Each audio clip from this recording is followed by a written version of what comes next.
Shalom saudara, kita berjumpa lagi dalam satu program yang berkenan di hadapan Allah. Dan program yang indah yaitu membangun hubungan dengan Tuhan dan membangun iman kita melalui firman yang Tuhan berikan kepada kita. Mari setiap hari tanpa jenuh, tanpa kita absen, kita ikuti dan kita sungguh-sungguh mencari wajah Tuhan.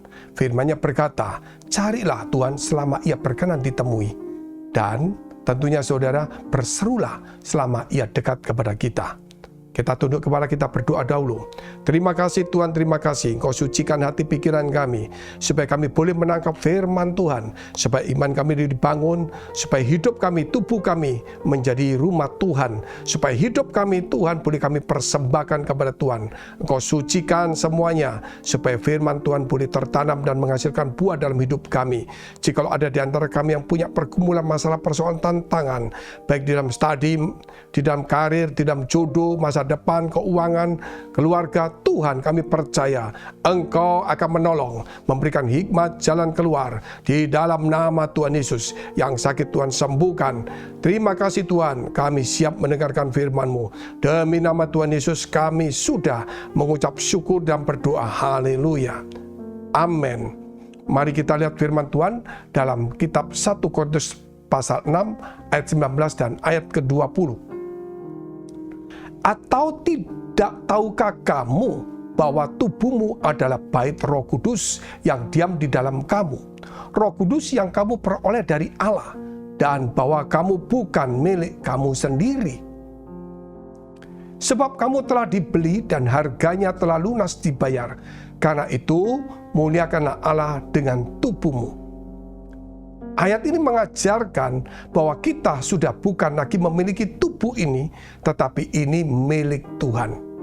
Karena Roh Kudus itu yang diutus, yang diberikan Allah kepada kita untuk diam di dalam hidup kita, sehingga hidup kita menjadi rumah Allah.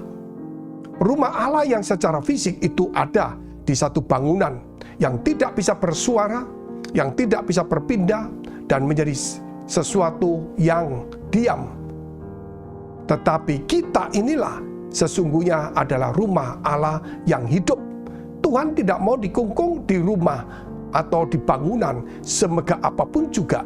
Karena bait Allah pun Dia izinkan untuk dinubuatkan supaya runtuh. Karena Dia ingin tinggal di dalam kehidupan kita. Mengapa seperti itu?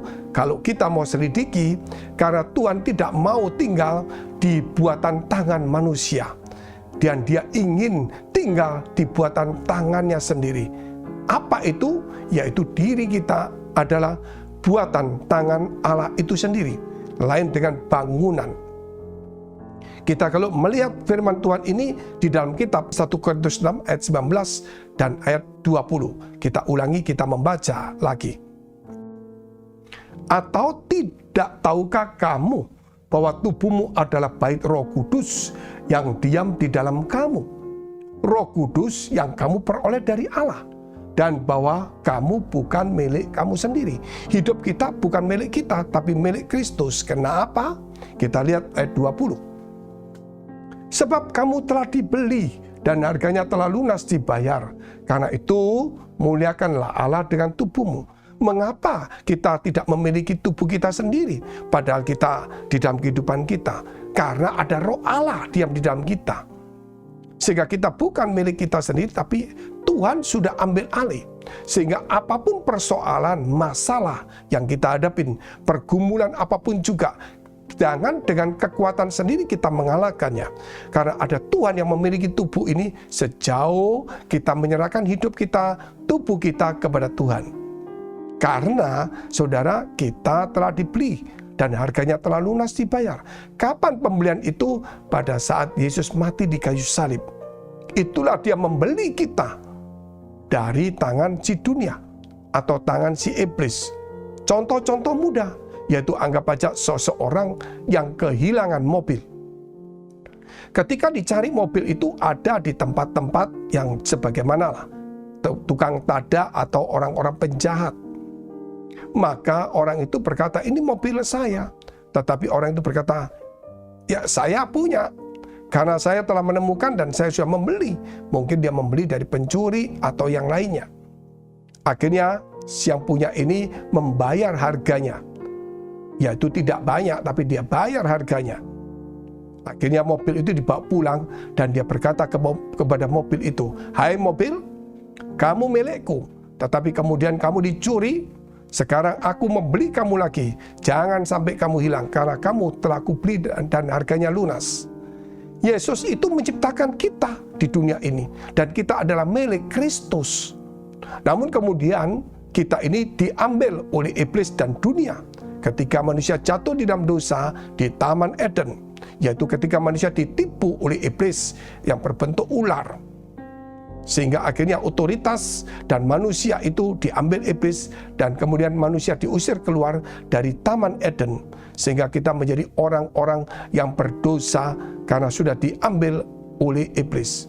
Sehingga waktu Yesus turun ke dunia dalam pencobaan ketiga, iblis berkata, "Sembahlah aku, maka semua aku berikan kepadamu, termasuk mungkin manusia." Seandainya Yesus menyembah iblis, maka kita semua dunia diberikan kepada Yesus. Namun Yesus di bawah iblis. Sama seperti Adam ketika dia menuruti perintah iblis, maka dia di bawah otoritas iblis. Oleh sebab itu Yesus menolak dan berkata, "Janganlah kamu mencobai Tuhan Allahmu." Dan dia katakan, "Hendaklah engkau menyembah dan berbakti kepadanya." Maka setan pun keluar. Dan bagaimana Tuhan kemudian mengambilnya? Dia menebusnya di kayu salib melalui dirinya sebagai korban. Sehingga kita dibeli, kita yang adalah milik Tuhan, yang hilang, kemudian dibeli, ditebus, dan harganya lunas. Dan jangan hilang lagi. Oleh sebab itu, hidup kita milik Kristus. Kita lihat dalam kitab Amsal pasal 3, ayat yang ke-5 sampai dengan ayat yang ke-8. "Percayalah kepada Tuhan dengan segenap hatimu, dan janganlah bersandar kepada pengertianmu sendiri.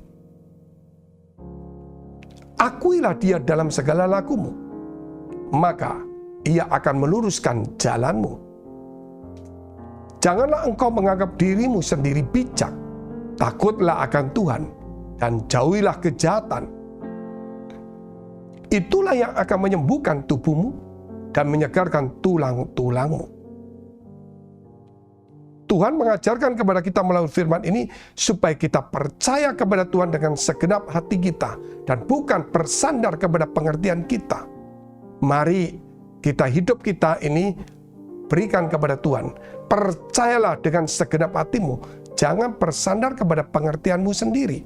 Kalau kita punya pengertian sendiri, maka kita tidak akan pernah bisa melihat kemuliaan Allah dalam hidup kita. Ketika kita mulai percaya dengan segenap hati, disitulah kemudian Allah merombak hidup kita dan Roh Kudus masuk di dalam diri kita. Karena hidup kita menjadi rumah Allah, bukan rumah penyakit, bukan rumah kejahatan, bukan rumah kesialan, bukan rumah bencana dan persoalan, tapi menjadi rumah berkat, rumah kasih, rumah damai sejahtera, rumah sukacita, bahkan menjadi rumah doa. Kita lihat ayat yang ke-8. "Itulah yang akan menyembuhkan tubuhmu dan menyegarkan tulang-tulangmu." Dikatakan itulah yang akan menyegarkan, menyembuhkan tubuh kita. Yaitu apa? Yaitu ketika kita mengakui Tuhan dengan segala jalannya, dan kita menjauhi kejahatan, mengakui Tuhan. Tadi dikatakan percaya, betul. Mengakui Tuhan artinya di dalam kehidupan kita, yaitu membawa ajaran Tuhan, mempraktekkan ajaran Tuhan, itu mengakui Tuhan di dalam jalan hidup kita, dan menjauhi kejahatan. Itu yang akan menyembuhkan dan menyegarkan tubuh kita. Saudara, mungkinkah engkau punya persoalan, engkau punya masalah? Biar hari ini ketika engkau disembuhkan, muliakanlah Tuhan dengan tubuhmu. Karena tubuhmu adalah rumah Allah dan sudah menjadi milik Tuhan.